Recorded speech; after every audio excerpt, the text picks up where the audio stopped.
I'm Charlie Bright of Gold Derby, and today I am hosting the Meet the Experts television animation panel featuring Christian Linke, the creator of Arcane on Netflix, Casey Willis, the showrunner of Archer on FX, Simon Racioppa, the showrunner and EP on The Boys Diabolical, Stephen Davis, the showrunner on Central Park on Apple TV Plus, and Gabby Capili, the participant from Sketchbook on Disney Plus.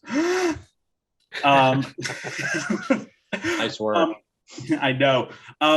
So the first question I wanted to, I like asking people in animation, is what was the piece of animation that you saw that made you say, that's what I want to do? And first one I'll go to is Steven. Yeah, I mean, it was The Simpsons. My brother and I used to put tracing paper. We used to tape it on VHS, pause the TV, put up tracing paper, and learn how to draw the characters from the TV. And also get Sharpie one time on my parents' TV, which was not cool, but I'll get them a new TV, I guess. Okay, well, I'm a Simpsons fan as well. Yeah. What's your Simpsons episode? Oh man, which 6,000 my 6,000th episodes? Let's see, D-Bart D. I mean, Monorail. Where to go? Whatever the one is where Milhouse says Lisa looks, or who says Lisa looks like Blossom? They're all Summer of 4'2". There we go. Thank you. And what about you, Casey? I was always a fan. But I remember my grandparents bought me a book that it was a How to Draw a Mickey Mouse book. I remember it's blue and it's kind of oddly shaped, like a long format book. And so I would draw that all the time. But then I kind of thought it was impossible to be in animation. I just didn't know how to do that. And so I think the first time that I thought, like, as an adult person that I could do it was seeing some of those early Adult Swim shows. And I was like, oh, these are just people like just doing it. And then unbeknownst to me, one of my friends got a job on C-Lab and he was like, hey, I was living in Japan at the time. And he's like, hey, when you get back from Japan, come be an intern on this show with me. And so I did that. And that's when I started. So it was really just seeing that kind of almost DIY aesthetic of those Adult Swim shows that I was like, oh, I can do this. I can be part of this. That a dream that I had when I was a child that I forgot about, that was rekindled by Adult Swim. And Gabby, what about you?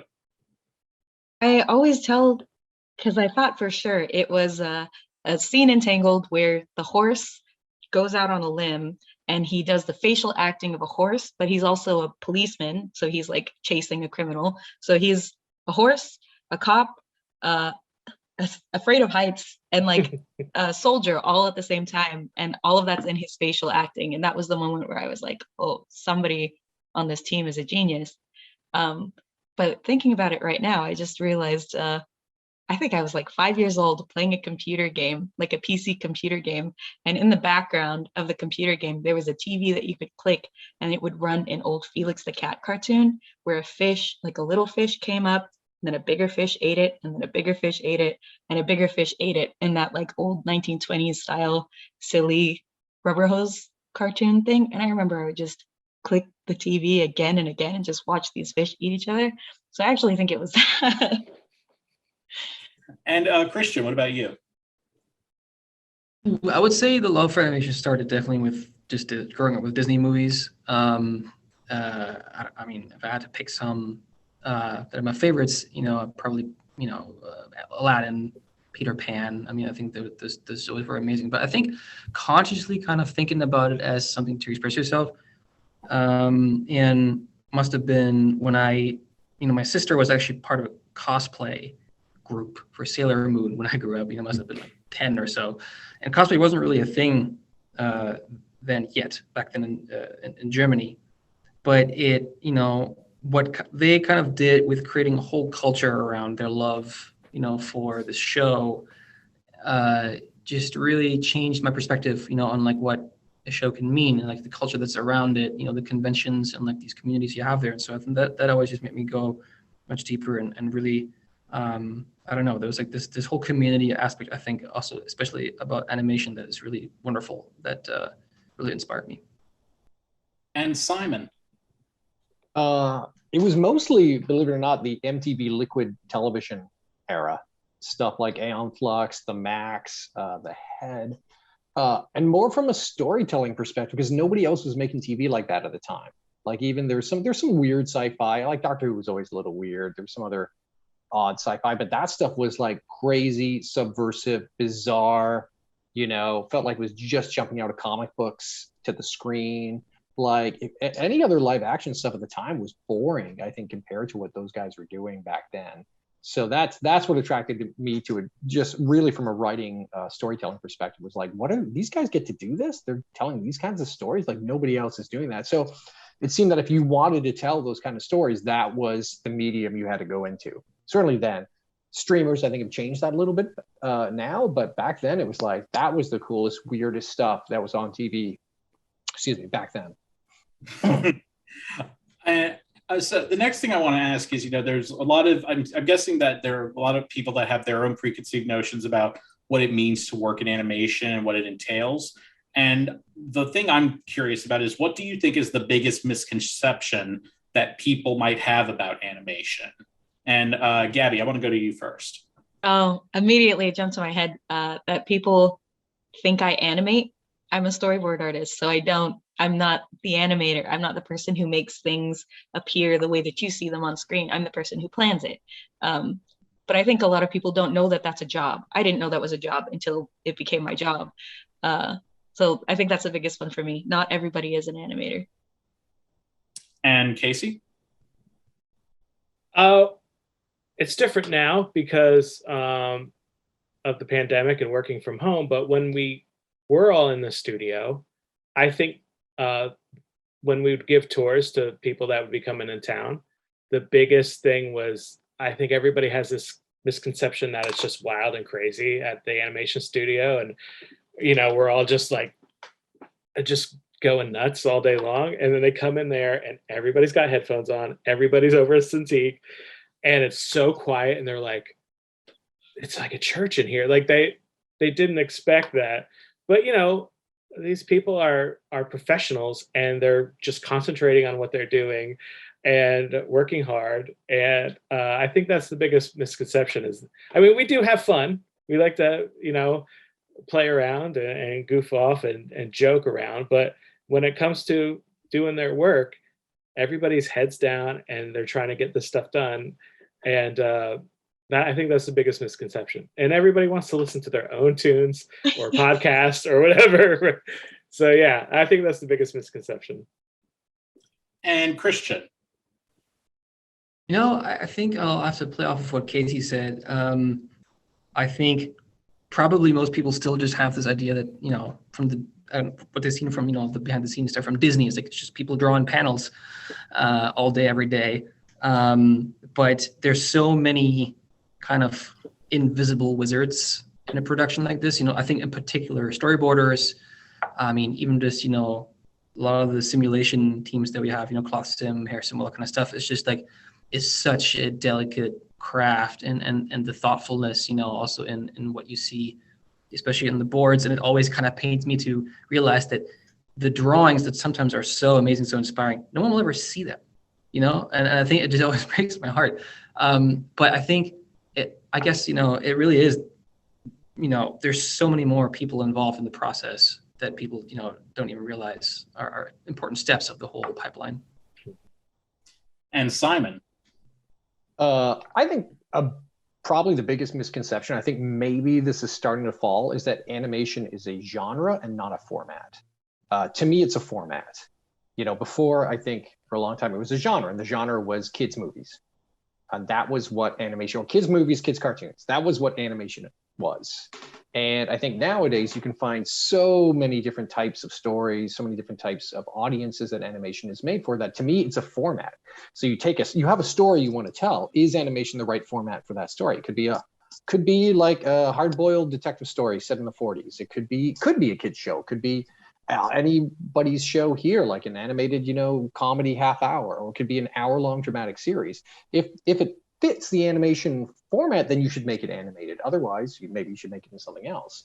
But I feel like animation is starting to move from, again, just being accepted as a genre to being like a medium to tell any kind of story in. And I think that makes me happy, that transition. But I think there's still a ton of people, obviously, who think if it's animated, it's for kids. And I don't think that's true anymore, and hasn't been true for a while. And Stephen. Yeah, I think kind of feeding off of what Simon was saying, I think something I've heard is just like, especially during the pandemic, is that it's easy. It's like, oh, you get to keep making that. And there's also, I think sometimes, and maybe this comes from that people see animation as something just for kids, where it's not where like creatives want to be. And it's like, for me, it's like, no, you have to be the most creative to be in animation. There's literally nothing. You could stare at, until it's drawn, until it's animated, until there's music, until there's sound effects, score, songs in our case and some other people's case. And like, we'll look at a pupil on the screen and go, that line isn't working. Eye dart left, go back right. Like there is like this amazing, like you have to make it look and feel and sounds and become real in front of your very eyes like magic. And it is the opposite of easy. It is creating life on a blank page, and it's wonderful. And the last question I wanted to ask is, what was the last animated work that you saw that made a deep impression on you? And Simon, I'll go to you first. Oh, that's putting me in the spot. The last film the one that pops to mind right away, I thought Moana was amazing. I walked into that theater just feeling happy and in love with that movie, and like basically want to write those that crew a fan letter. I just thought it had so much love in it. And I know that's a big studio movie, and there's 100 other, like I think Love, Death and Robots is great. I think everybody's show here is amazing, and more. Arcane is incredible. Archer is being fantastic from the start, like everybody here. But yeah, I don't know, like coming out of Moana, I was like, wow, those guys really, like, when I say those guys, I mean the crew, like they really loved making that movie and took the care and just the workmanship in the smallest scene, like the tiniest scene. You're like, just the character, the motion, the hair, like everything. You're just like, I would love to have that kind of intense craftsmanship on every single frame of that movie. Blew me away. And Stephen? Yeah, God, it's funny. Somebody's gonna say some really cool like thing that I haven't heard of, but my mind went to Wreck-It Ralph right away. The structure of that, I love the structure of that movie, and I always use it. It doesn't matter if I'm writing something, it has to do with that structure. My mind always just goes back to the way that movie is laid out and the setup for all the twists, and it's so clean, and I just always go back to that one. And Christian? I'll maybe have two quick mentions. Moana definitely also was a powerful thing to me because it did something very amazing. I think just introduced me to a new culture that I had no idea about the, I guess the Pacific Islander culture, or the Hawaiian culture, and didn't really know anything about it, didn't grow up around it, but just made me want to go there and see more. But maybe more as a craftsman, I did want to mention the anime Your Name.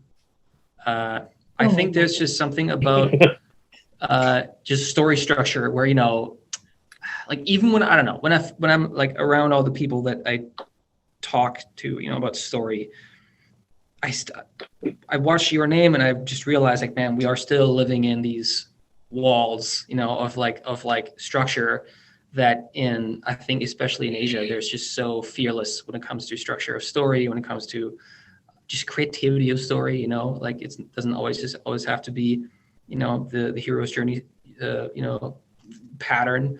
I think it was just really incredible to see, and just made me want to be more, fearless when it comes to story structure.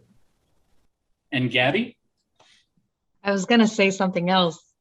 And Christian said Your Name, and I was like, oh yeah, okay, we're going here. Your Name is incredible. There's also a movie that I watch all the time that's called Summer Wars, also an anime that the movie, it takes place in a in summertime in the Japanese countryside, and it's like a family that you're dealing with, but also simultaneously it's taking place in this online world where like people are playing video games together, and the conflict is happening there, but it's having real world implications on this like Japanese countryside home. And it's funny. It's like, how could you do funny and drama and like the world could explode even like from an internet video game? It's great. So story structure and like design wise and just like the ideas behind it, that's one of my favorites of all time. And Casey. The thing that came to mind right away when you said the most recent thing was probably Into the Spider-Verse. Just the things they were doing with line weights and just color bleed and everything. I was blown away by it. And then on top of it, it's funny. It's great action sequences. It's just got a ton going for it. And I saw it in the theaters in 3D, which I really don't usually go to see a lot of 3D movies, but that movie in 3D was incredible. And so I was glad to see it in the theaters in 3D. And then of course I watched it at home as well, and it was still just as good. So that one really, of recent things that I've seen, I'm still trying to get over some of the stuff that they did. Well, Christian, Casey, Simon, Stephen, and Gabby, thank you so much for joining us on this panel. We wish you all the best. And don't forget to go to goldderby.com to make your Emmy predictions. Take care, everyone. Thank you. Nice to meet everybody. Nice to meet y'all. Thank you. Bye.